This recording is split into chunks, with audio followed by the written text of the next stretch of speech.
Good morning, good morning, good morning. Amen? Praise the Lord. Kaya,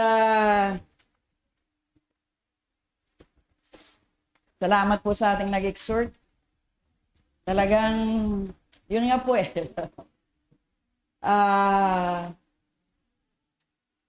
Hindi po kailangan tayo humingi ng sorry sa mga pag sinabi na salita ng Diyos. Pag binitawan ito dahil mula naman to sa biblical, sa Biblia, wala tayong dapat alalahanin na humingi tayo ng tawad dahil nabitawan natin ng salita ng Diyos. Amen? Dahil yun nga po ang mali sa ating mga tao dahil tumitingin tayo sa mga bagay na pantao. But then, the truth hurts. Amen po ba? Masakit talaga yung katotohanan, pero kailangan natin bibitawan para matuto at magkaroon ng kaunawaan. Amen? So, magandang umaga sa inyo dyan na mga gwapo at gwapa na narito ngayon. Amen po ba? Kaya nga sabi, kamusta kayo dyan? Anong sagot? Yun, ma-beauty. Amen po ba? Kailangan po masyado tayo seryoso eh. Kailangan may beauty. So,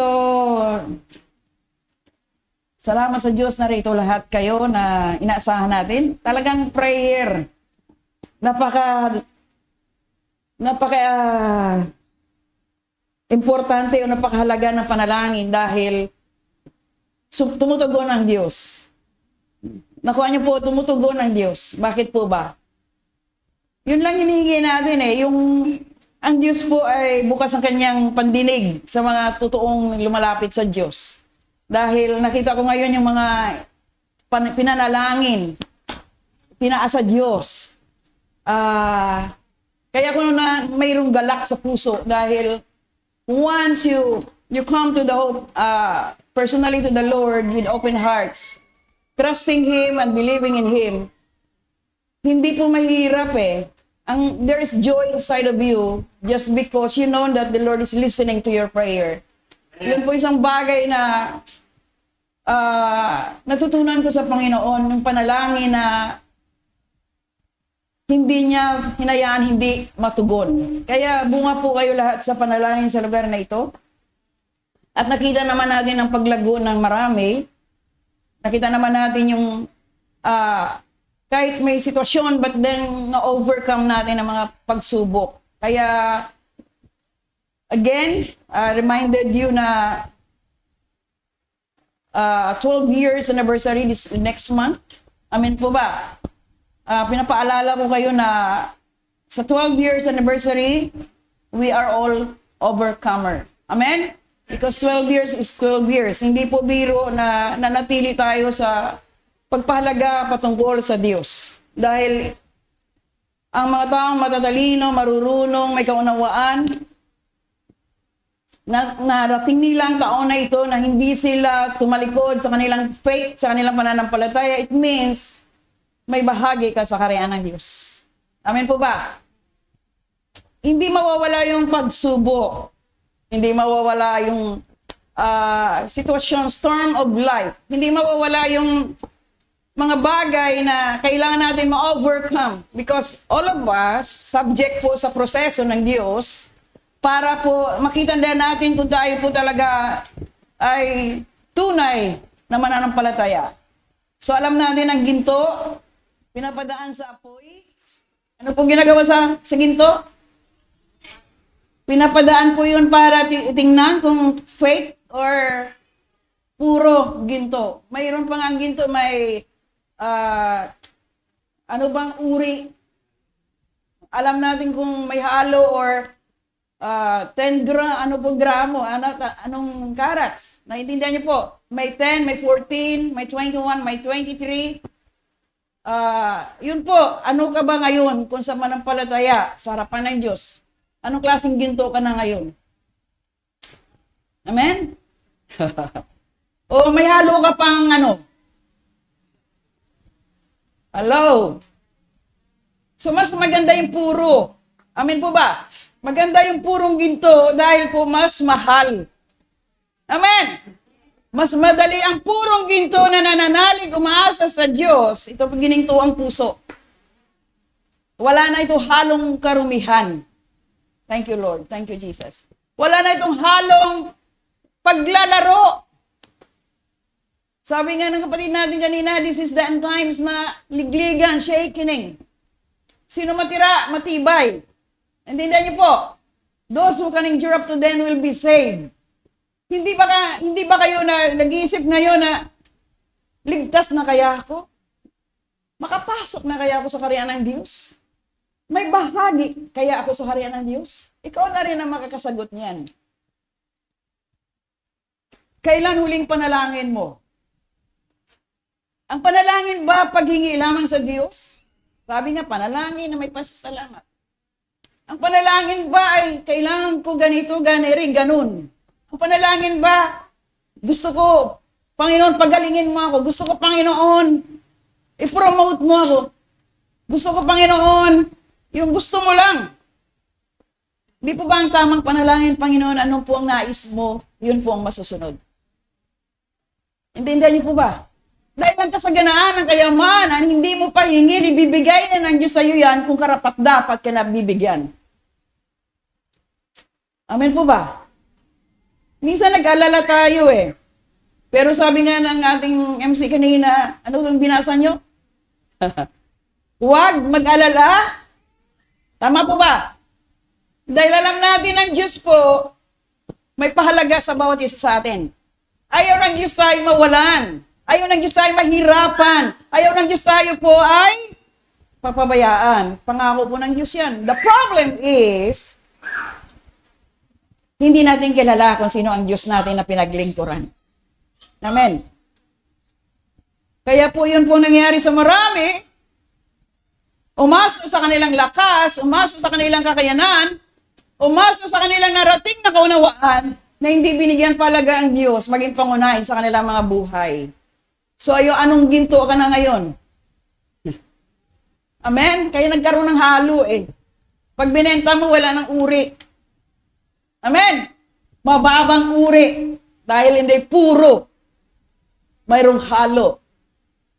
Kaya dito sa church na ito, hindi tayo nagbibiro sa pagtuturo ng katotohanan, ng buong katotohanan, para po lahat po tayong makalaya at magkaroon tayong bahagi na hinanda ng Diyos para sa bawat isa. Huwag nyo na hayaan na mawala pa yung habag ng Diyos. Binigay niya na lahat ang kaunawaan para tayo maturuan. Makabalik sa Kanya, makapanumbalik sa Kanya. Kami po ng mga lingkod ng Diyos na nagtuturo ng kapayagan ng Ebanghelyo, sisidlan lang po kami. Sumusunod lang din po kami. Kasi kung hindi kami susunod, may parusa din po kami. Tao din po kami tulad nyo. But because we know the truth, hindi pwede tumalikod sa Diyos. Naintindihan po ba natin? Hindi pwedeng tumakas sa Diyos. Hindi pwedeng magsinungaling sa Diyos. Sabihin mo, Lord, kasi busy po ako, Lord eh. Mayroon po akong haharaping tao. Appointment. Ay, marami po akong ginagawa, Lord eh. Kung ginagalang natin, pinalagahan natin ang Diyos higit pa sa ating mga buhay, pwede natin i-put aside ang mga bagay na hindi sa Diyos. Amen po ba? Kung pinalagahan mo ang nais ng Diyos na buhay, dahil ang sabi mo sa prayer, Lord, kung nais mo o kalooban mo, ito po ang masusunod. Dahil ito rin ang nais ko. Amen? Pero kung sinabi mo, Lord, Lord, Panginoon, Panginoon, ngunit ikaw pa rin nasusunod sa nais mo, means hindi siya ang Lord, Lord mo, hindi siya ang Panginoon, Panginoon mo. Kaya marami po hindi nakarating, hindi naranasan ang pangako ng Diyos till this moment. Bakit? Hindi naunawaan ang salita ng Diyos o ebanghelyo o kapayagan ng Diyos nagmimiti na kayo po pagpalaing lubos. Amen po ba? Kaya hindi tayo pwede huminto dahil may 2-3 pang kaluluwang totoo sa paanan ng Diyos. Hindi tayo pwedeng huminto. Habang may tibok pa ng bawat puso ditong giningto ang puso na nagmimiti sa Diyos, pwede po tayo magpatuloy hanggang sa wakas ng ating buhay. Amen? Kaya mapaalad ka, kapatid. Kapalad tayo sa lugar na ito. May nagmamalasakit, may nagmamahal, may concerns about isa. Kaya ako'y nagagalak, natutuwa kay Sister Jane. Dahil sabi niya, kahit sa tindahan ako, nagsishare ako ng Word of God. So wala, nakakaalam yan. Only the Lord knows. Amen po ba? Hindi ko kayo pwede i-judge o i-condemn or whatever because si Lord lang din nakaalam ng gawa mo. Si Lord lang din nakaalam kung anong mayroon ka. Sitwasyon na hinaharap ka. All we need to do is to pray for one another dahil hindi natin alam anong pinagdadaanan ng bawat isa o may sitwasyon siyang hinaharap. All you need to do is to pray for them. Pag ikaw nag-iisa at naalala mo siya, ibig sabihin, pinapaalala ng Lord sa iyo na ipanalangin mo siya dahil mayroon siya mga kabigatan, mayroon siyang sitwasyon, mayroon siya kay pangangailangan na kailangan niya ma-overcome. Amen po ba? So, salamat sa mga elders. Salamat sa mga mapanalanginin natin kapatid. Walang humpay ang kanilang panalangin sa bawat isa. Lalo na sa mga lulubog, lilitaw, naging palitaw. Hindi ako hingi sorry ha. Totoo yun eh. Naintindihan niyo po. Kasi pag hingi ako sorry, ako pa yung nothing to ask sorry. Because totoo yun. It hurts, pero totoo. Pero hindi po kayo kinondemn o din judge because we know na mayroon din kayo pangailangan, may sitwasyon kayong hinarap. But sa Diyos po, lalapit ka. Sa Diyos po, makasabi ka ng problema, sitwasyon mo, dahil ang Diyos po hindi natutulog araw-gabi upang ikaw tunghayan kung anong pangailangan mo, anong sitwasyon mo, anong buhay mayroon ka. Amen po ba? Kaya ako natutuwa sa mga kapatiran natin. Nakita niyo ba yung dating biyak dyan? Tingala kayo, sige, tingin sa kaliwa kanan, sa likod. For 15 years, nag-abroad na, nag-Amerika na si Pastora. Tuwing uwi ko, wasak yan. Kumbaga sa ngipin, bungal. Dapat ipustiso. Naintindihan niyo po ba?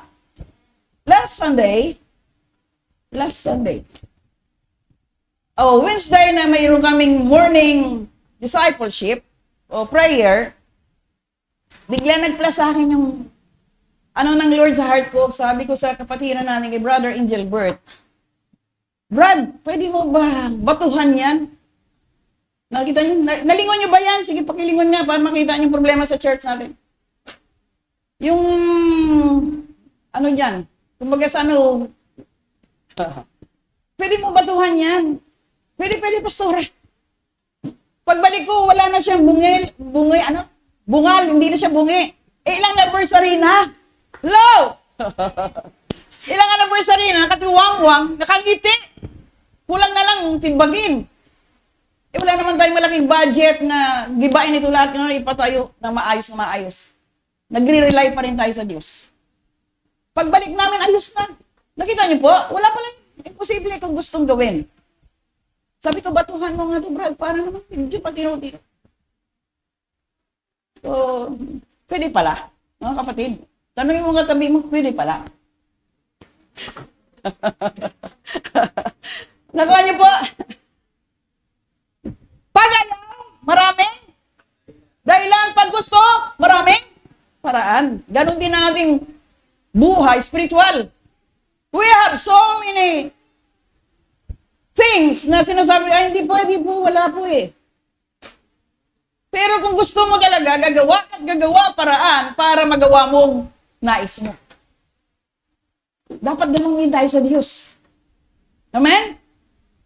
Dapat ngayon din, tayo po lahat, dapat ganun din ang puso natin. Gininto ang puso. Na pagdating sa Panginoon, all out po tayo. Walang limitasyon. Amen po ba? Parang walang tao dyan ah. Kung kayo bigyan mamaya ng lumpia dyan ni Sister Gina. Amen. So yun po yun, mga kapatid. Kaya ko, I'm happy na kahit po paano, mayroon pa tayong kapatid na pintor dyan. Nihilamusan niya daw ito. Nagpresenta na rin siya maghilamos. Hindi po ba nakakagalak ng puso na mayroon na pong mga puso na giningtuan? Woo! Palakpakan natin ang Diyos. Salamat po sa mga family. Mayroon tayong super electric fan. Ang pilukan nyo, di po ba? Hindi naman ako nagsabi sa kanila, pero mayroon po silang gininto ang puso upang to share what they have for you, for us, everybody here. Amen po ba? Kaya nakakatuwa po eh. Wala nang paligaw-ligaw para lang magkaroon ng ligawan. Wala. Those who touched by the Lord, salamat po sa buhay nyo. Amen po ba? Alam ko na kayo po pinagpapahala na. Pagdating sa Panginoon, naway, hindi tayo hihinto. Hindi tayo, ano man narinig natin, ano man biro, ano man pakiramdam natin, may narinig man tayo, nagbiroan man tayo, or ano man bagay, hindi mapipigilan ang paglapit natin sa Diyos. Amen po ba? Dahil po ang nais natin ay makapagbigay mataas sa pagsamba papuri sa Diyos. Amen? So again, church, marami na nangyari sa paligid natin, no? Sabi nga ng aking manugang kagabi, Mama, tingnan mo to. Kung dinalaw ko kagabi ng aking mabait na manugang eh. Sabi ko, bakit po? Tingnan mo tong driver at saka yung kasama yung sasakyan. Nagda-drive lang sila. Ang lahat, napanood nyo siguro yan, lahat na bakal pumunta sa unahan nila, yupi sila. Sino po nakakita nun? Di ba magdi-deliver lang sila ng bakal? Hindi nila akalain ng oras na yon, sila po may bawian na ng buhay. Ganon po nangyari. Nobody knows like a thief in the night. Kampante sila nagda-drive ng sasakyan, nagpreno lang. Dinagana na sila ng tunilad ng bakal na hindi naman nila inaasahan na mangyari yun. Ganon din po tayo. No one knows when, where. Pero kung wala kang relasyon at tamang buhay sa harapan ng Diyos, walang nakakaalam ng kamatayan. Bakit ko ito tinuturo? Kasi para maunawaan natin na no one knows when the Lord's coming back, and no one knows kung kailan ka naaalis sa mundong ibabaw na ito. Pero mahalaga maligtas ka. Malaga may kaunawaan ka na ikaw po may kaluluwa. Ng kaluluwang yan ay ang kina ng Diyos. Huwag na natin laruin ngayon. Huwag na natin ngayon hayaan ang ating puso't kaisipan agawin pa ng mga bagay samantala sa ibabaw ng mundong ito. Kasi ang sabi natin, ang dahilan natin, busy po ako, pastor. May trabaho po ako. Mayroon po akong, dami ko pong appointment, dami kong ginagawa. Napapagod ako, sabi kanina, huwag maging tamad. Tamad bumangon, tamad gumawa ng tama. Kaya ang nangyari po sa atin, tayo po ay wala pong mararating kahit sa iyo na ang lahat. Sabi nga, pinapanalangin niyo po ba yung bansang Pilipinas? Bakit hindi ka ba Pilipino? Hindi ka nananalangin para sa kababayan mo sa bansang ito? Nakita niyo po yung nangyayari doon sa pinagagawang dagat. Walang may-ari ng dagat ay yung likha ng Diyos para sa lahat. Pero dahil po sa greed, kamangmangan, makasarili, na ang kinalat ng dagat. Amen po ba? So yun po ang isang bagay na ipanalangin yung bansa na hindi ito masakop ng kadiliman. Dahil ang panalangin po pag kumilos ang Diyos, amen po ba? Walang makakahadlang. Dahil po ang Diyos po ay nakakatunghay sa mga taong babae at lalaki na nanalangin para sa kanilang bayan. Ganon din sa inyong pamilya. Continue to pray for your family, for your children, for your grandchildren, for your loved ones. Because in these end times, pag walang panalangin sa bawat pamilya, walang tagumpay. Amen? So, ang topic natin to is about time. Amen? Binabasa ko nga kanina 3 a.m. in the morning. Patungkol din naman ulit ito sa Israel. Amen? Na noon pa man pala, ng kapanahonan ni King Saul, sino po yung unang-unang hari? Sino kilala kay Saul sa Old Testament? Siya pong unang-unang hari na tinayo ng kapanahunan nila. Sabi po nga sandali lang po. Kasi para malaman yung background natin. Noon pa naman pala si Israel at saka si Palestine o Palestinian, dumating na talaga na mayroon na talaga silang hidwaan. Nagigiyera na. Naglalabanan na. At alam natin, si Saul, ang unang hari na tinayo, na binasbasan ni King David, o sige, basahin natin para maintindihan ng lahat. Alam niyo po ba, na si Saul ang una, na kinonfirm siya, si Saul po kinonfirm na hari, through Samuel. Naintindihan niyo po? So, pinagkalooban siya ng karapatan maging hari ng panahon. Si King Saul sa kanilang panahon. Through Samuel. So, inatake sila ng Palestinian during the time. So, ibig sabihin, nung panahon na yun, nagkaroon na ng digmaan. So, ngayon parang yung Israel at Palestinian nga, ganun pa rin ang nangyayari. Parang nangyayari cycle lang, bumalik ulit. Pero, what do you think, ano nangyari kay Saul na tinanggal siya bilang hari kaagad? Hello? Ibabasahin ko sandali lang pong kwento dito ha, para maintindihan nyo kung noon pa pala magulo na. Buti pa nga tayong patay, libo lang, doon yan, libo-libo, 23,000 during the time, isang patayan lang. Pero ngayon, because of Jesus Christ, the Son of the Living God, nagbigay pa rin siya ng pahabang pribileyo para mabuhay, magbalik loob ang lahat para mayroon pang kaligtasan. Amen po ba? So, bakit po kayo nagpakamatay si Saul? O si Saul pala nagpakamatay. Bakit hindi siya nanatili maging hari? Sabi dito, Saul disobeyed the Lord by offering a sacrifice instead of waiting for Samuel to do it. So, binaypas niya yung appointment ni Samuel, no? Kaya namatay ang kanyang mga anak. Namatay ang tatlo niyang anak. Because he disobeyed the Lord by not fulfilling his command to destroy the Amalekites and all their animals, and the Lord rejected Saul as the king of Israel. So during that time, mayroon po this instruction ng Diyos na sabi niya kay Saul, patayin mo na lahat, wala kang kaititira. Grabe, no? Ang ganun po ang ating God the Father during their times, our Creator.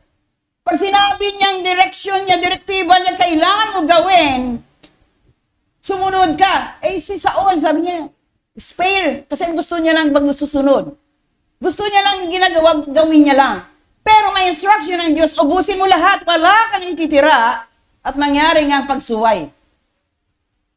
Sa ating ngayong kapanahunan, sabi ng Diyos, huwag mo kaligtaan ang pagtitipon patungkol sa pagsamba. Maraming hindi, Lord, hindi ko na magsimba ngayon, may pupuntahan ako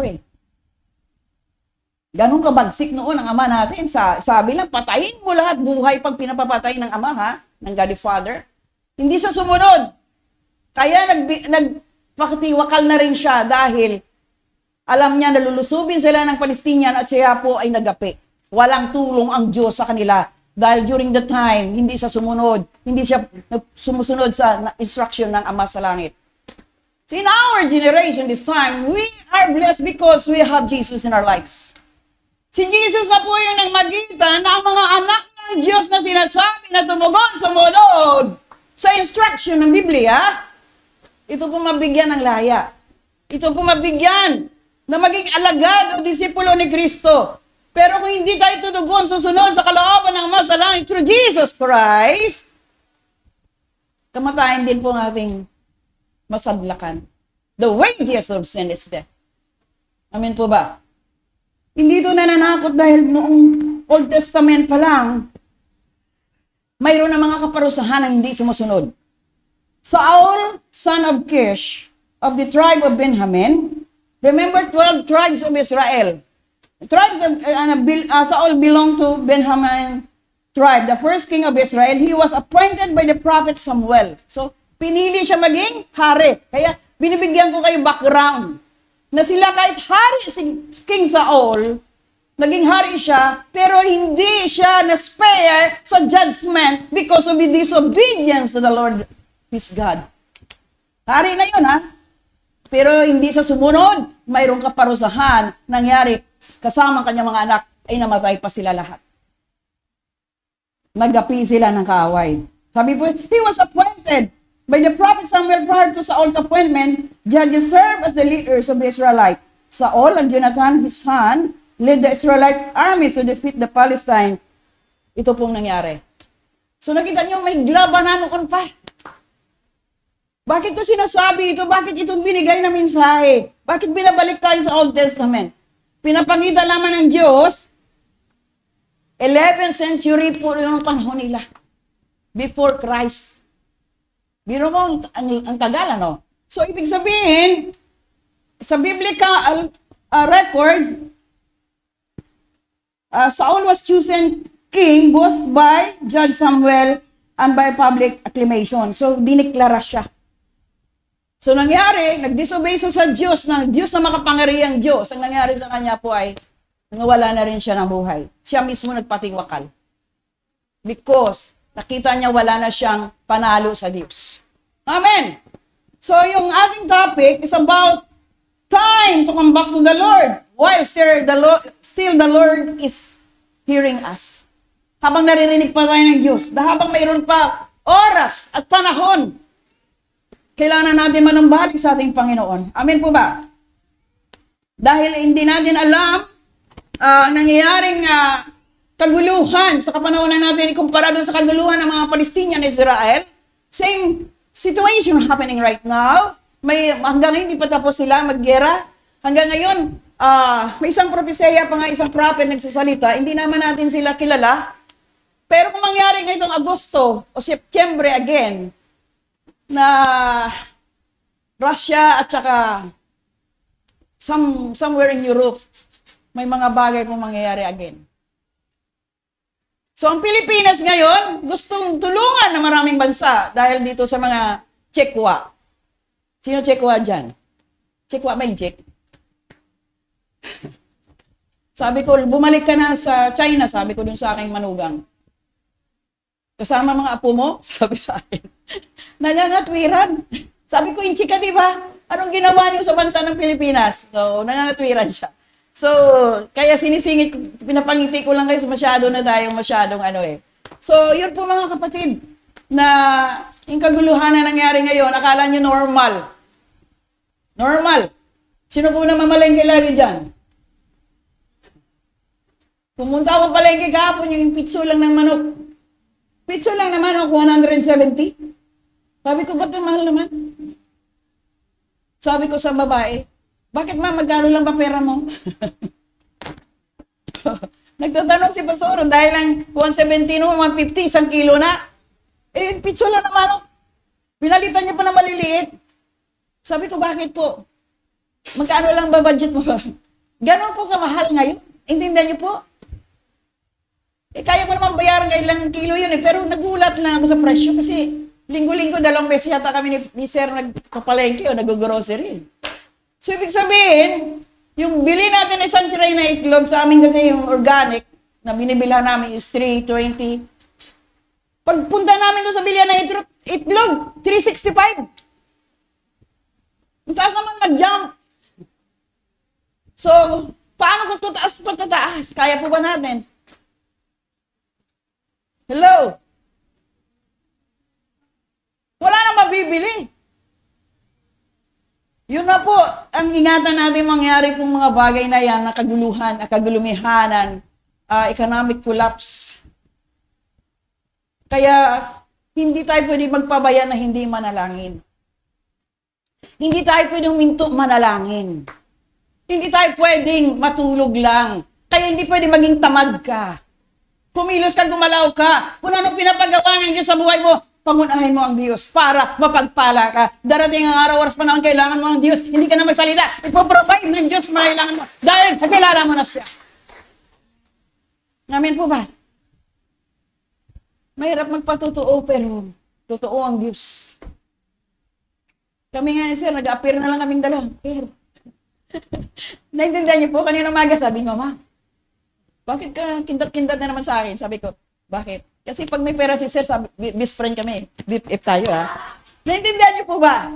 Wala naman kami sahod. Wala naman kaming ano dito. Pero pag alam niya na, sabi ko, best friend tayo. Kasi siya lang po yung mayroon eh. Naintindihan niyo po? Hindi siya makahinti na hindi kami best friend. Kasi hindi ko siya lulutuan. Alam niyo po ba? So yun po yung mga kapatid. Yun pong biyaya ng Diyos. Yun po yung pangako ng Diyos. Hindi kanya pabayaan iwan ng talikdan because that is God's promise to all of us. Kaya lang, kung wala ka ng unawanan, Diyos, hindi ka pabayaan. Hindi ka iwanan. Hindi ka talikdan. Nangako siya sa atin lahat. Kung tayo tutuloy, susunod, hindi niya tayo ipababayaan. Hindi pa huli ang lahat. Kahit anong kahayod mo dyan, kahit anong gawin mo dyan, mapunta lang yan sa wala kung wala kang Diyos na binigyan pahalaga. Kahit karampot lang mayroon ka ngayon, dagdagan pa yan ng Diyos kasi inuna mo siya. Salamat din sa pamilya din ng kapatid natin na nagdadala lagi ng bigas. Kaya nakakakain tayo ng rice here. Naintindihan niyo po, may rice. Salamat sa Diyos sa buhay ng pamilya niyan. Buwan-buwan nandyan yan, may karga-karga. So, tingnan niyo po, nagpasalamat kayo sa Diyos sa buhay nila na hindi sila huminto, magpala sa ating lahat. Naintindihan niyo po ba? Hindi na sila kinukulit eh. Hindi na sila na, magdala ka. Hindi na nahampas. So, siya pa nagtanong, mayroon pa ba tayo rice? Amen po ba? So, kahit ganun lang mga bagay, hindi po tao ang nagre-reward sa kanila. Diyos na makapangyarihan, Diyos ang magbibigay kaloob sa kanila sa pamagitan ng good health, sa pamagitan ng lakas, sa pamagitan ng galak, may kapayapaan. Naintindihan niyo po bang ang kapalit?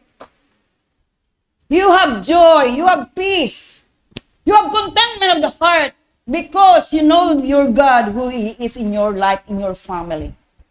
Amen po ba? Kaya hindi pwede, mga kapatid, hindi pa pala tayo nag-umpisa. Hallelujah.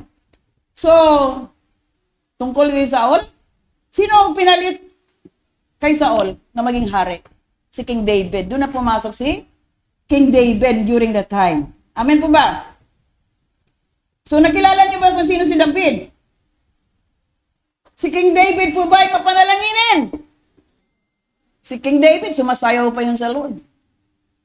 Dahil yun po ang kanyang paraan para makapagpuri sa Diyos. All out sa Diyos, walang control. Pagdating sa Panginoon, binigay niya lahat ang kanyang paglilingkod. Kaya, yun po ang isang bagay na kailangan natin maging matalino. Amen? So, this time is again, can we open our Bible in Matthew 16? May mga Pariseo at Saduceo na lumapit kay Jesus. Ang mga Pariseo kasi, Pharisees sa Sadducees, they know the word. Alam nila salita ng Diyos, pero ayaw nila sumunod. Para sa ngayon natin, Kristiyano daw, pero ayaw sumunod. Born again daw, pero walang alam sa salita ng Diyos. Kasi, yun po ang mga Pariseo during their times. May mga Pariseo at Saduceo na lumapit kay Jesus para subukin siya. Hiniling nilang magpakita siya ng himala mula sa Diyos bilang patunay na sugo siya ng Diyos. So, lagi po yan eh. May mga bagay na pag-uusig sa mga totoo. Amen? Sige, tuloy po. Basa. Sige. Pero sinabi ni Jesus sa kanila, kapag palubog na ang araw at mapula ang langit, sinasabi ninyo magiging maayos ang panahong bukas? Yun ang batayan naman pag nakita, kulimlim ngayon, siguro uulan. Di po ba? Pero yun sabi nga ni Jesus, pero sinabi ni Jesus sa kanila, kapag palubog ng araw at mapulang langit, sinasabi ninyo, magiging maayos ang panahon bukas. So, ang basis nila yung mga nakikita, nag-ano sila sa kanilang nakikita o napansin. Pero tuloy, sige, tuloy muna ba, ano? At kapag umaga at makulimlim ang langit, sinasabi ninyo, uulan ngayon. Kasi kulimlim, di po ba? Pero ilang araw na kulimlim, wala namang ulan. Uulan ngayon, alam ninyo ang kahulugan ng mga palatandaang nakikita ninyo sa langit, pero bakit hindi ninyo alam ang kahulugan ng mga nangyayari ngayon? Nakita niyo po, may mga nangyayari na sa paligid natin, sa mga bansa. So sobrang kasakiman ng bansang iyon, binaha tuloy, o di dagat ng kanilang paligid. Nakita niyo yung China? Dumating din ang uno sa kanila. Ayan, bahang-baha po ba? Napanood niyo po yun. Gusto nila dagat eh. Binibigyan sila ngayon gusto nila. Intindihan niyo po. Karagatan na yung paligid nila. So, nakita niyo po. At kapag umaga makulimlim ang langit, sinabi ninyo uulan ngayon, alam ninyo ang kahulugan ng mga palatandaang nakikita ninyo sa langit. Pero bakit hindi ninyo alam ang kahulugan ng mga mangyayari ngayon? So, mga bagay na yan, mga kapatid, kung na mayroon na po nag-uumpisa ng gulo, hindi pwede po hindi magkaroon ng usok ng apoy. Intindihan niyo po? Pero depende pa rin sa makapangyarihang Diyos kung naisin niya na magkaroon ng kaguluhan sa buong sanlibutan dahil sumanib na mga bawat bansa.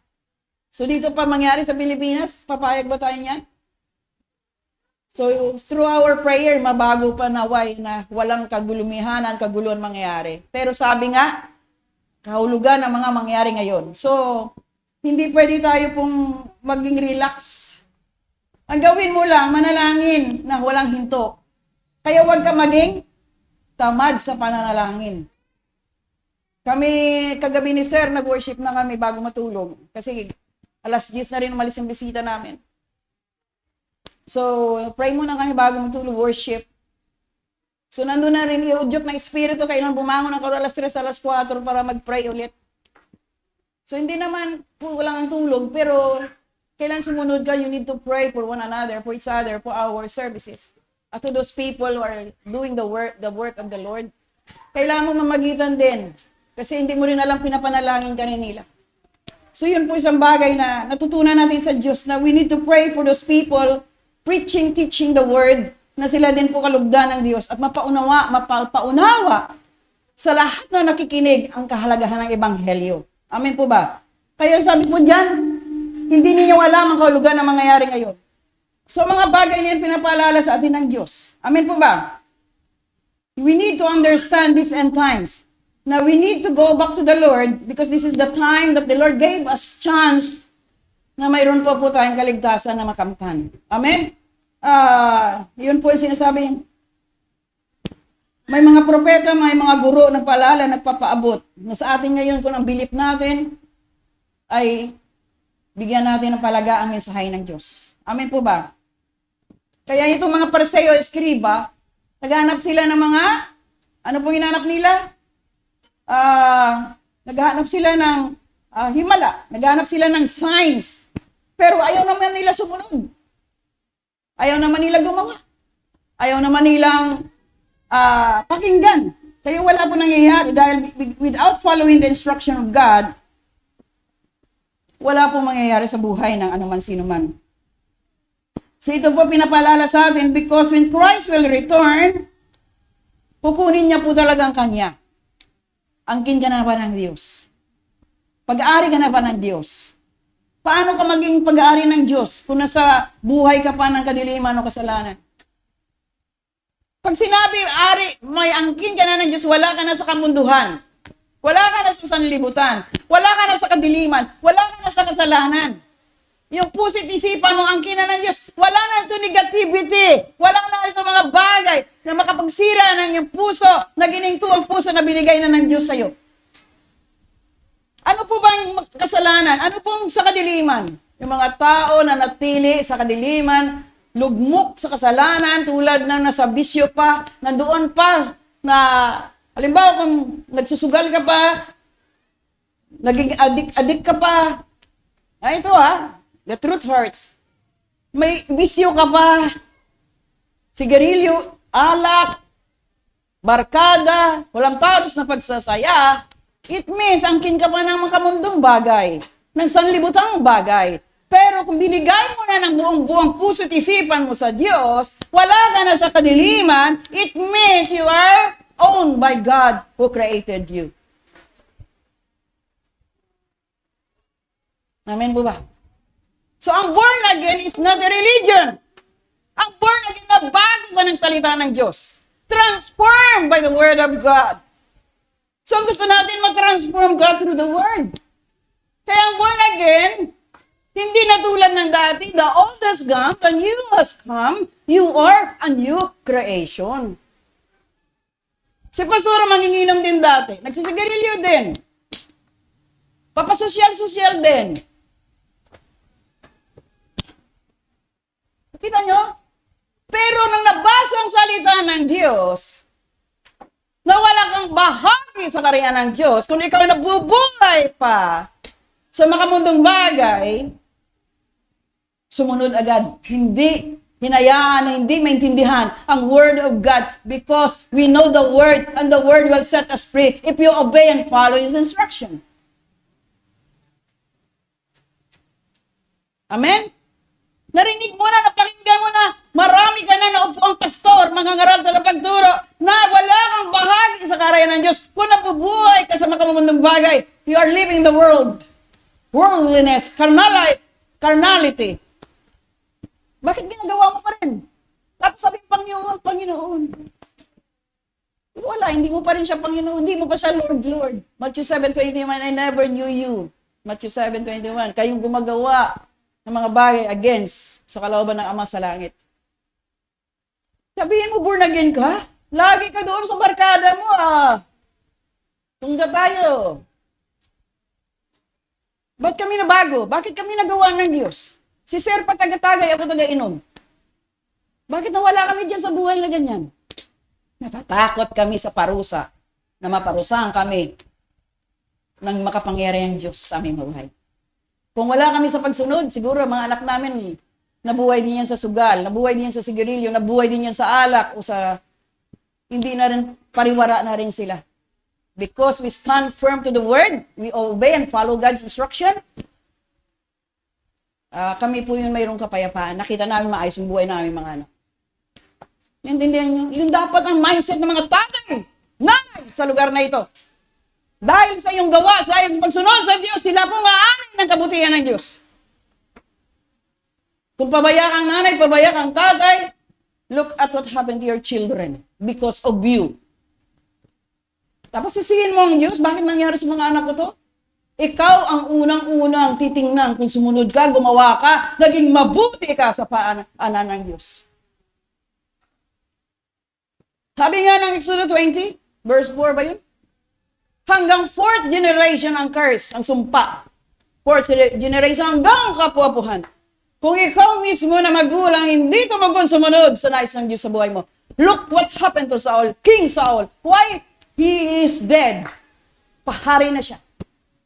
Hindi na kaya, siya na mismo nag-atas ang buhay niya. Dahil nakita niya, patay ng mga anak niya. Dahil nagapi, hindi sa sumunod sa Diyos instruction. Doon pa lang may example na po eh. Amen po ba? Nakita niyo po mga kapatid. Kaya wala tayong sabihin, Lord, bakit nangyari ito sa mga anak ko? Ikaw, anong ginagawa mo sa harapan ng Diyos? Pinalagaan mo ba ang Diyos na lumalang ng langit at lupa?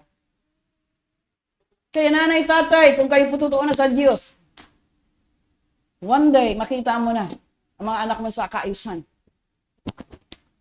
Dahil sa pagsunod mo sa Diyos. Hindi ka natakot mawalan. Dahil alam mo, ang Diyos, binigyan mo pangunahin sa iyong buhay. Amen. Nung hindi mo pa nakilala ang Diyos, wala kang alam patungkol sa curse, sumpa. Ginagawa mo lahat kasi yun ang gawa ng mundo, ng kapaligiran mo. Yun po na isali ng iyong mga ninunong, mga lolo't lola. Pagising mo ng umaga, nagtatagayan, nagiinuman, nagsasayahan.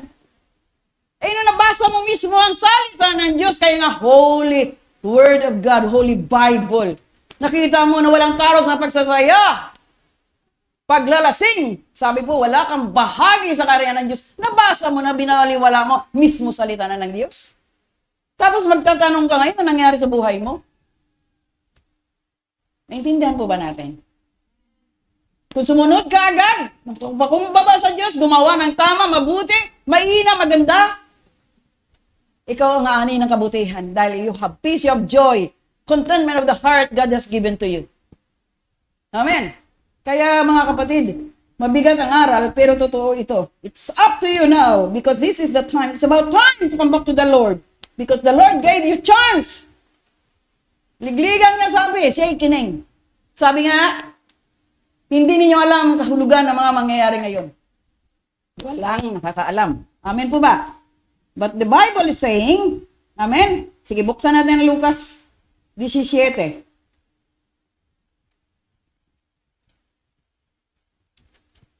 Kanina Matthew 16, 1-4. Ngayon Lucas 17:27.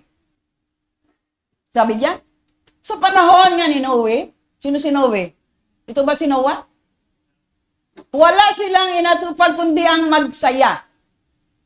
Mga kapatid, yung binabasa natin, purely Word of God.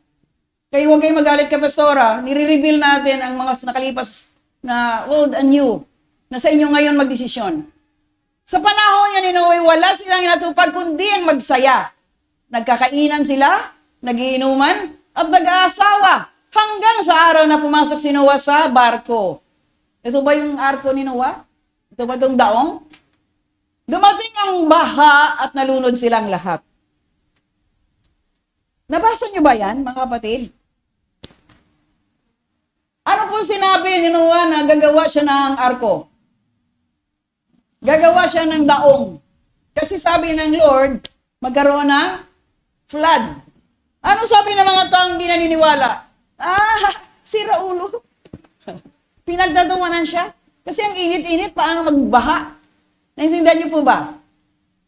Because Noah knows the Lord. Mayroon siyang recognize sa Diyos eh. So, pinagtatawanan man siya, hindi man siya pinaniwalaan, gumawa siya hindi. Kung isipin natin mga kapatid, during the time, may pako pa ba noong panahon na yun ni Noah? May lagari? May mga tools? Mayroon po ba kaya? Wala. Parang wala sinabi sa Bible, no? Na mayroon siyang electrical, mayroon siyang pamutol na talaga high-tech. Laking daong eh. Ilang feet yun, mayroon instruction, ilang taas, ilang width, ilang length. Kwarto-kwarto. Bakit nagawa niya yun? Dahil sa takot niya na mangyari mga bagay na hindi nga man niya naunawaan pero sumunod siya, nangyari ba hindi? Ano sabi diyan? Dumating ang baha at nalunod silang lahat. Sinong lahat ang nalunod? Yung hindi naniniwala. Yung hindi tumugon. Yung hindi nagbigay palaga sa sinabi ni Noah na darating po ang unos. Kailangan, sabi ng Diyos, wala, pinagtatawanan lang siya. So, nakita nyo, mga kapatid? Nakita nyo pong warning? So, bakit nagwa-warning na naman ng Lord sa atin for so many Sundays na about Daniel, about righteousness, about things will happen, about the coming of the Lord, His divine power. So, yun po yung mga bagay na kung naiintindihan natin, hindi tayo magpapahuli na hindi natin magawa ang pinapagawa ng Diyos. Lucas 21:25. Sige po, Luke 27. Luke 21, Lucas 21:25. Ano kayo nakasulat yan?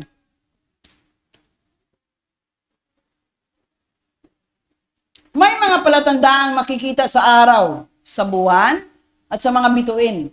Ito, mga binabalik tayo dito sa warning, mababagabag ang mga bansa, at hindi nila malalaman kung ano ang gagawin nila dahil sa malalakas na ugong ng mga alon sa dagat. So, ibig sabihin, magbabaha pa ba muli? O nangyari na yan? This is a reminder, ha? May mga palatandaan makikita sa araw at sa buwan at mga bituin, mabagabag ang mga bansa. So, hindi lang Pilipinas. At hindi sila malalaman kung ano ang gagawin nila dahil sa malakas na ugong ng mga alon sa dagat. Nangyari na po lately sa iba-ibang bansa, di po ba? Catastrophic ba yung tawag? Na flooded. Yung sa Saudi ba yun? Yung Dubai? Di ba nagbaha? Hindi sila makapaniwala. Bakit bumaha? Yung disyerto naging matubig. Tanda na pala yun, ha? Pagpapaalala na buhay ang Diyos. Bakit hindi binigyan palaga ng tao? Lucas 21:29. Sige, mag-jump na lang tayo.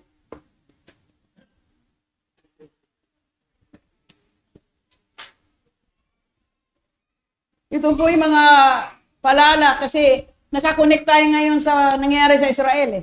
Amen po ba? Parang nangyayari din ngayon. Hallelujah. Ikwinento sa kanila ni Jesus ang paghahalin tulad na ito. Tingnan ninyo ang puno ng igos at ang iba pang punong kahoy. Sige, basahin na lang natin. Kapag nagkakadaon na ang mga ito, alam ninyong malapit na ang tag-init. So may palatandaan sila no, during the time. Ganon din naman kapag nakita ninyo yung nangyayari ng mga sinasabi kong ito, sa inyo malalaman ninyo malapit na ang paghahari ng Diyos. So may mga reminder. Kaya nga, we need to preach the gospel. We need to share the goodness of God. We need to introduce Jesus to those people hindi pa nakaalam ng si Yesu Cristo lang ang makapagligtas. The way, the truth, and the life. No one coming to the Father except by Jesus Christ. Amen po ba? Nandiyan po ba kayo? Ito po ang bakit pinapahayag ito ng Diyos ngayon. Para ikaw mayroon kang bahagi. Share the gospel. Share to those people na hindi alam na may ebanghelyo. Naintindihan niyo po ba na? Ang papel mo ngayon, magpaabot sa iba kung paano mo nakilala ang Diyos. Lucas 19:44. English pala to, English speaking pala itong apo eh. Luke 19:44. Ano bang international school ka? Hallelujah. Lilipulin nila kayo at ang inyong mga anak at wawasakin nila ang lungsod ninyo. Wala silang iiwang bato na nagkapatong. Mangyari ang lahat na ito sa inyo dahil, ano daw? Binaliwala ninyo ang araw ng pagliligtas sa inyo ng Diyos. Again, church, it is about time. Inabot ka na ng Diyos. Nakilala mo na si Jesus ang tagapagligtas. Dati, pagkasimba lang tayo, mag-rosaryo, nobena, pupunta sa simbahan, Merkulis, may nobena ni, di ba? Sacred Heart ba yun? Pag Friday, pag Sunday, simba, kasi obligasyon. Akala natin, pag simba natin, kilala na natin ang Diyos. Pero nung nabasa mo ng Ebanghelyo, ang salita ng Diyos na pakinggan mo na, hindi na pwede baliwalain. Dati wala tayong alam talaga eh. Simba lang tayo dahil tradisyon, reliyon. Ito ngayon, this is your relationship with the Lord. Ikaw at ang Diyos. Wala alam mga asawa mo, wala alam mga anak mo. Paano? Ikaw at ang Diyos. Naintindihan niyo po? Pag ikaw may ugnayan sa Diyos, pag nakita ng asawa at anak mo na bago ka dahil ang Diyos mo ay buhay, susunod sila sa iyo. Dahil nakita nila yung nanay nila na dati, pag namalo, pag nagmumura, pag nagalit, walang Diyos. Naintindihan niyo po ba? Sabi nga ng mga anak ko eh, si mama, kahit sandok nun mahawakan, hampasin ka. Si pastora pala yun. Lilipad ka. Dahil kahit sa ilalim ka ng kama, hakawa ng yantok yan. Labas ka dyan! Labas! Ganon po ka. Nagis na nating disiplina sa magulang. Kasi pag kami noon, pag nagalit tatay ko, isasako ka. Palulurin ka pa sa asin. Naintindihan niyo po gano'ng magdisiplina ang magulang natin noon eh. Kasi isang tingin ka lang, kailangan mga luntoy ka na kung hindi. Ngayon, tingnan mo anak mo, titingnan ka rin. Naintindihan niyo po? Sabihan mo anak mo, pagsabihan ka rin. Noon, pag may bisita, pag sabi ng nanay tatay mo, tago ka na, huwag ka na doon. Ibig sabihin. Ganon ang panahon nung panahon. Naintindihan niyo po ngayon, tiningnan na ng nanay, ba't ka nandito? Ano ko nandito ako? Bakit? Wow, ganon pa. Ganon ang mga anak ngayon, walang pake. Walang pahalaga sa matatanda. Kayo ba mga bata dito, nagpahalaga na sa matatanda nyo? Sinabi ng nanay mo, magligpit ka na anak. Ba't ako magliligpit? Ba't siya hindi nagliligpit? Nangatwiran pa. Nakuha niyo po ba? Yung ano mo, damit mo doon, kuskusin mo yung salawal mo doon. Yung ko nga. O, sasagot pa. No? Ganun po yung mga bata ngayon. Yung higaan mo doon, pakiligpit, pakitiklop. Ayun ko nga. Biyaran mo ako. Ganun. Ganun. Iba, noon, pag sabi ng tatay mo, saan ka galing? Kailan maihi ka na. Kasi, patpat. Patpat. Ang pinakamasakit na palo na tikman ko, kung hindi yantok, bayabas. Yung bayabas, hindi, pag hinampa sa'yo, grabe, maihi ka talaga. Ngayon, wala. Yung mga anak ngayon yung naluluha yung magulang baliktad. Naintindihan niyo po? Yung wala ng disiplina, walang pagpahalaga. Pero ang sabi ng Diyos, honor your mother and your father para mayroon kang mahabang buhay. Amen? Paano mo honorin yan kung sinasagot-sagot mo? Paano honorin dyan kung wala kang palaga sa magulang mo? Intindihan niyo po? Gaano pa man, kaya hindi mo gusto ang nanay, tatay mo, kung binigay ng Diyos sa'yo yan, pahalagaan mo. Nagkakamali, nagkukulang, nagkakasala po, huwag mo lang pastangan. Dahil sa salita ng Diyos, honor your mother and your father. Amen! Nagkasala man, nagkamali man yan. Ang Diyos nga nagpatawad, ikaw hindi ka makapagpatawad. Amen po ba?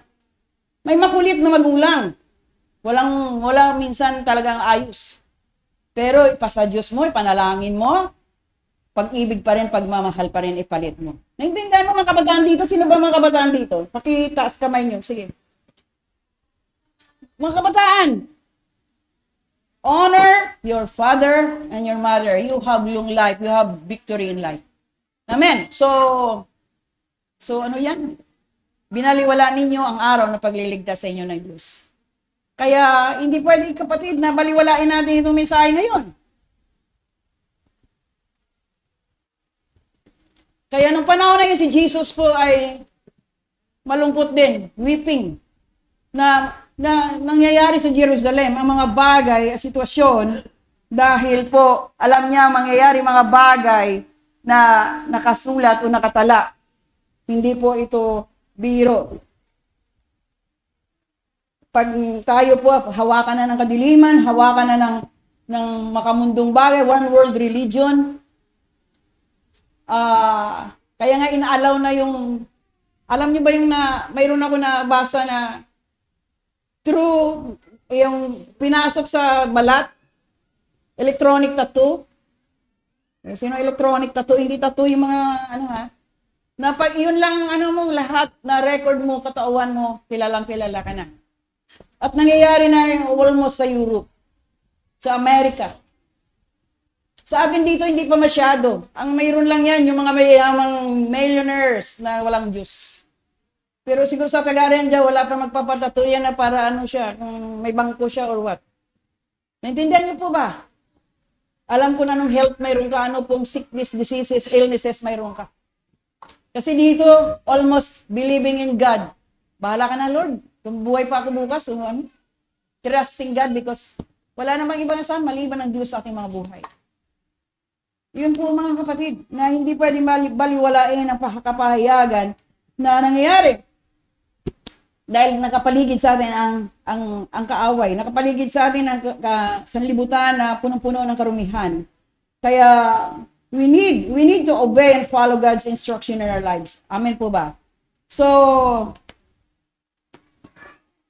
pinapalalaan tayo ng Diyos na talikdan na ang lumang katauhan, talikdan na ang kasalanan, talikdan na mga bagay hindi sa Diyos. Dahil this is an opportunity na we know God in our lives if we follow and obey God's word. Amen po ba? Kaya, in Ephesians chapter 5, Ephesians, balik tayo sa Ephesians, sige.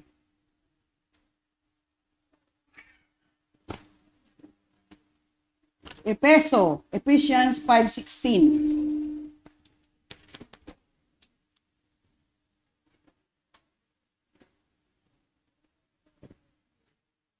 Huwag ninyong sayangin ang panahon nyo. Gamitin nyo ito sa paggawa ng mabuti. Dahil maraming gumagawa ng kasamaan sa panahong ito. Ituloy muna natin basta sa dito.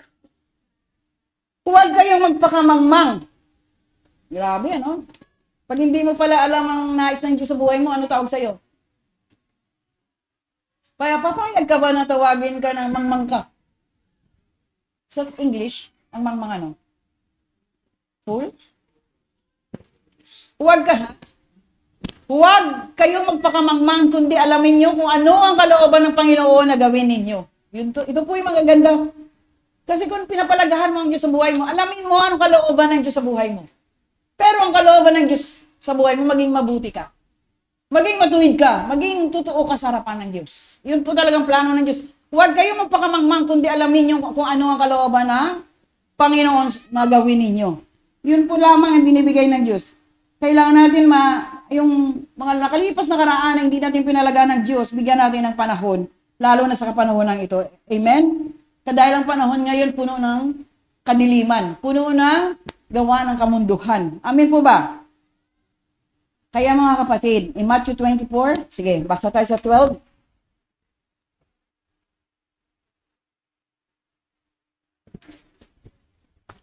Ang ibig sabihin kasi ng Epeso na yan, sige. Kailangan natin ng abutin pa ang mga kaluluwa hindi nakarinig na ebanghelyo. Yung soul winning na sinasabi. Makikita natin ang ating kapwa na marunong naman sumamba sa Diyos. So, in Matthew 24:12, lalaganap ang kasamaan at dahil dito manlalamig ang pag-ibig ng maraming manampalataya. Ikaw ba yan? Ang kinaba ng kadiliman ng puso at isipan mo.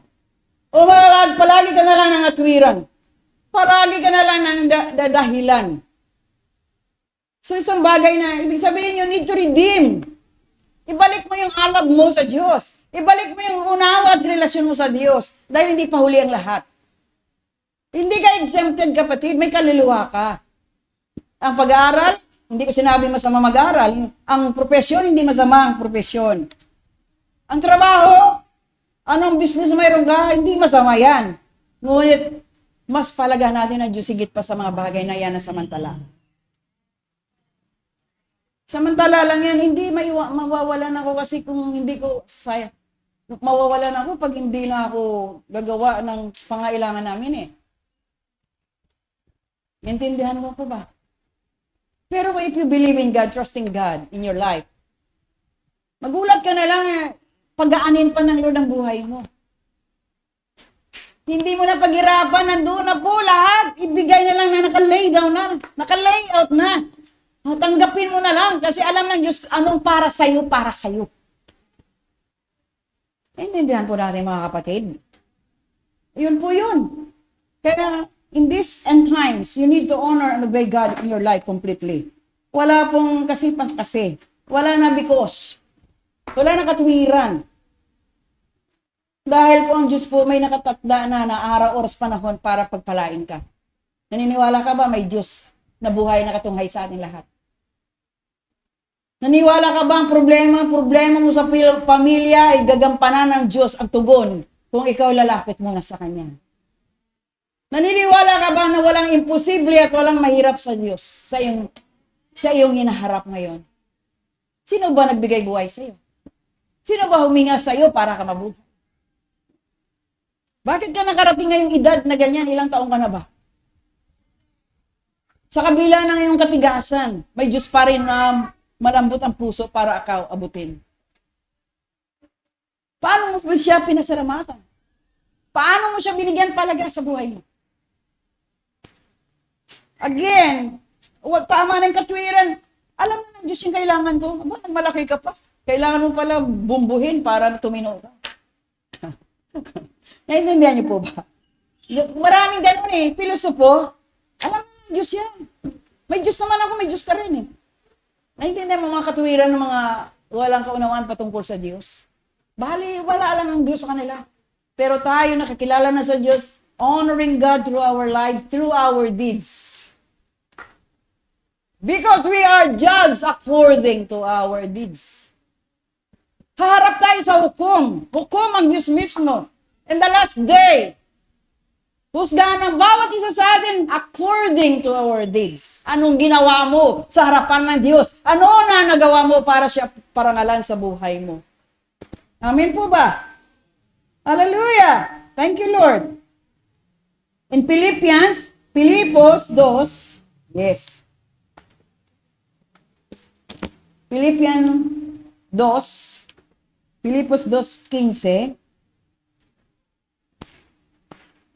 Para maging malinis kayo at walang kapintasang mga anak ng Diyos. Wow. Itong masarap, no?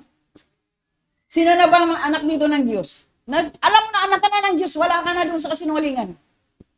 Ito, para maging malinis kayo at walang kapintasang mga anak ng Diyos, sa gitna ng mga panlilinlang at masasamang tao sa panahong ito, kailangan magsilbi kayong, ilaw na naliliwanag sa kanila. So ano po lang part mo? Brothers and sisters here. Kailangan mo ba magliwanag? Bakit kailangan mo magliwanag? Ini sinabi specific para maging malinis kayo at walang kapintasang mga anak ng Diyos. Ito para na talaga sa mga anak ng Diyos, yung sumusunod na. Sa gitna ng mga panlilinlang at masamang tao sa panahong ito, ibig sabihin, sinabi ng Bible talaga, masamang tao marami. Are you there? Sa panahon ito, kailangan magsilbi kayong ilaw na nagliliwanag sa kanila.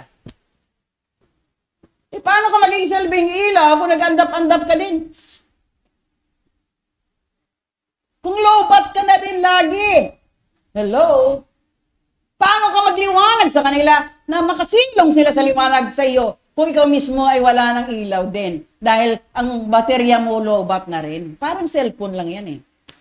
Sino nataranta dito pag ang cellphone niya lobat? Parang nakasaksak pa, nakikipag-charge yung isa, agawin pa eh. Kailangan hindi mamatay yung kanya eh. Nagagawa na ng charger. Intindihan nyo? Dapat ganun tayo sa Lord. Lagi hindi lobat, lagi po may charge. Amen! Sabi ko sa inyo eh, marami talaga matatamaan, pero bato-bato sa langit. Pero huwag kayo magalit. Pasalamat pa kayo sa Diyos. Sinasabing katotohanan para makalaya tayo. Amen? Ikaw ba lobat ngayon o wala na talaga liwanag? Sige nga, pakilingon nga ang katabi mo, pakitingin. Kung may liwanag na yan, kung nagliliwanag na yan, kung may nagniningning na yan. Ano nangyari? May liwanag pa ba? May liwanag? Nagniningning pa ba yung katabi mo? Nagniningning? May charge ba yan? May charge? Fully charge? Oh, praise the Lord. Palakpakan natin ang fully charge daw, sabi ni Senior Lloyd. Fully charge. Amen? Grabe naman, fully charge si Senior Lloyd. Nagagalak ako niyan, ha? Amen. Salamat sa worship. Pag carried away ka ng Spirit of God, yung gusto mo talagang gawin mo na sa Lord lahat na floating ka eh. Naintindihan niyo po? Amen po ba? Kailangan natin lagi puno tayo, puspos tayo ng kapangyarihan ng Diyos. Walang pwedeng umadlang kung mahal mo ang Diyos. Ano man sabihin ng tao, ano man sabihin ng narinig mo, wala kang pakialam dahil nais mo makasunod sa kalooban ng Diyos. Amen? Hallelujah! Hindi kawalan, hindi kahirapan, hindi mawala man lahat ng tao sa paligid mo, huwag ka lang mawala ang Diyos sa buhay mo. Iyon po ang ating motto dito sa church. Kaya nga tingnan mo, dadagdag pa kayo, dadami pa kayo. Pamilya-pamilya ang iligtas ng Diyos. Aking dinideklara sa pangalan ni Jesus. Amen po ba? Kasi yan ang nais ng Diyos, makita lahat na nagliliwanag. Nagsilbi ka na bang ilaw sa mga kapaligiran mo? Silbi ka na bang ilaw? Iyon po ang mitiin natin, magliliwanag tayo. Dahil iyon ang nais ng Diyos sa Filipos. Amen po ba? Para maging malinis kayo at walang kapintasan. So it means, wala na tayong kapintasan dapat para matawag tayong mga anak na ng Diyos. Amen! Kailangan po, Gising na tayo. Amen? Time to wake up. Sino natutulog yan? Baka yung katabi mo, tulog-tulog pa. Amen? So time to wake up, church. Para po tayo magising ng lubos, Roma chapter 13. Sige po.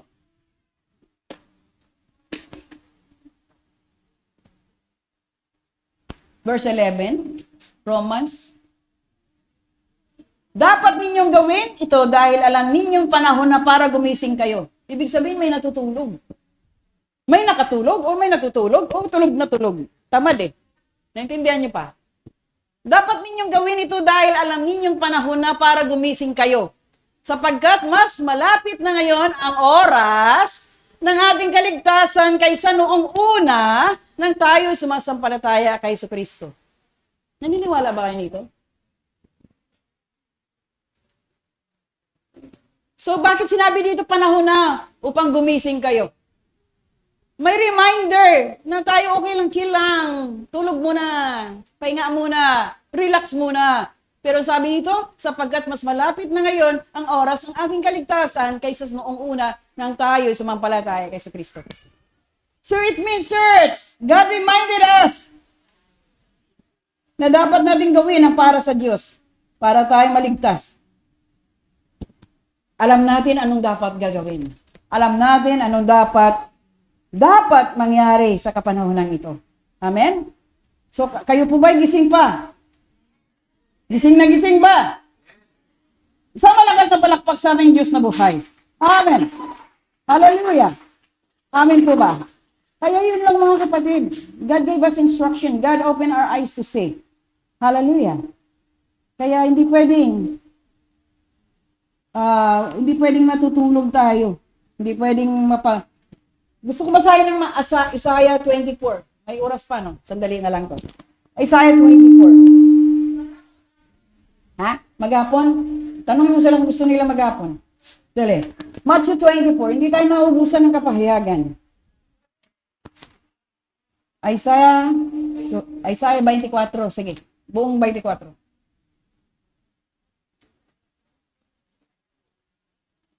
Six to 10. Sige.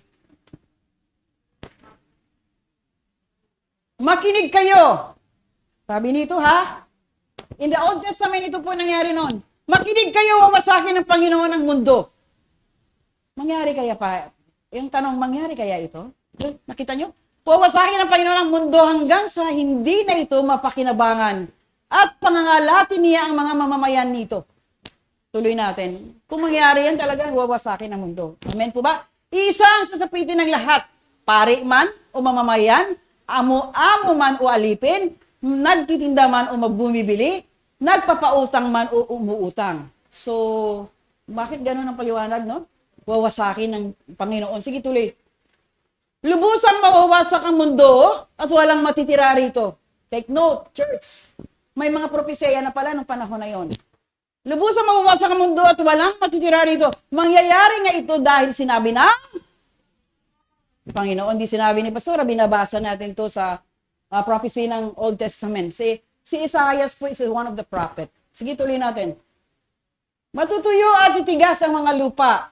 Mamanlulumo ang buong mundo, pati ng mga kilala at makapangyarihang tao. So wala sasantuhin. Kahit gaano ka pa, kahari ka pa o ano ka pa. Sabi dito, mamanlulumo ang buong mundo, pati ang mga kilala at makapangyarihang tao. Sige, tuloy. Ang mundo ay dinudungisan ng mga mamayan nito. Kaya nagagalit ng Diyos eh. Dahil hindi nila sinunod ang kautusan ng Diyos at ang kanyang mga tuntunin. Nilabag nila ang walang hanggang kasunduan ng Diyos sa kanila. Ito sa YouTube.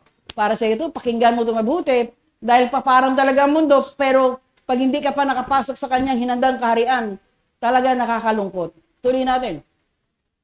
Kaya susumpa ng Diyos ang mundo at mananagot ang mga mamamayan nito. Dahil sa kanilang mga kasalanan, dahil saan? Susunugin sila at iilan lamang ang matitira. It was written na. Sige, tuloy. Malalantang mga ubas at maubos ang katas nito. Ang mga nagsasaya ay malulungkot. Tuloy. At hindi na maririnig ang magagandang tugtugan ng mga tamburin at ang alpa at ang hiyawan ng mga taong nagdiriwang. Ganito ang buhay ngayon ng mga tao, masaya no? May mga concert pa, may mga TikTok pa, may mga... Wala. Kalayawan, mapera na eh. Sige, tuloy natin. Mawawalang awitan sa kanilang pag-iinuman. O, may nag-iinuman talaga. Bakit alam ng Bible? At ang inumin ay magiging mapait. 10, the last one. Mawawasak ang lungsod at hindi na mapakinabangan. Sasarhan ang mga pintuan ng bawat bahay para walang makapasok. So kung mangyari ngayon, mga kapatid, sa ating kapanahunan, maabutan natin yan kung buhay pa tayo. So talagang mawawala ang mundo. Mawawasak, mapaparang. So hindi natin when. Pero kung we are prepared, alam niyo po ba? Kung handa na po tayo, wala tayo dapat ipangamba because we have part in the kingdom of God. Mayroon tayong bahagi sa kaharian ng Diyos. Amen po ba? Kaya God reminds His people, church, ng lahat ng bagay na ito na binabasa natin, hindi ito biro. Ito paalala paabot ng Diyos para maging aware tayo, maganda tayo, at magkaroon na tayong kaunawaan. So, yun lamang. Mga kapatid, parusahan ni Yahweh ang sanlibutan. So, bakit niya pinarusahan? Bakit paparusahan? Dahil hindi po sumunod sa kanyang alay tuntunin. Sumunod ka na ba? Gumawa ka na ba? Naayos ka na ba? Naging matuwid ka na ba? Nagpahalaga ka pa sa kapayagan ng Diyos?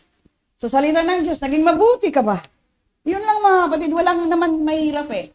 Kung mahal mo ang Diyos, mahal mo kaluluwa mo, hindi ka na dapat kulit-kulitin at wala na dapat galit sa puso natin. Amen? Pag may narinig tayo, salamat Lord, pinaalalahanan mo ako.